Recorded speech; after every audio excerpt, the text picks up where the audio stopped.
চট্টগ্রামে বিএনপির শোভাযাত্রায় হাজারো নেতাকর্মীর ঢল।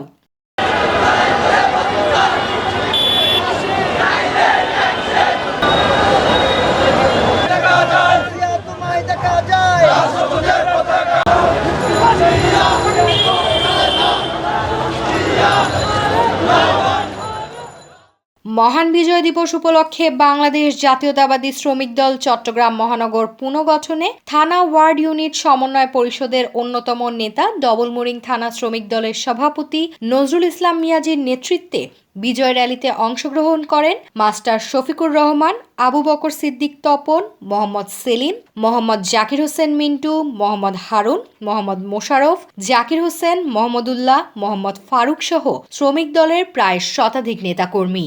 আমি আপনাদেরকে কষ্ট দেওয়ার জন্য আপনাদের কাছে ক্ষমা চাচ্ছি। দুই হাত জোর করে আপনারা আমায় মাফ করুন। Desk news, news day 24।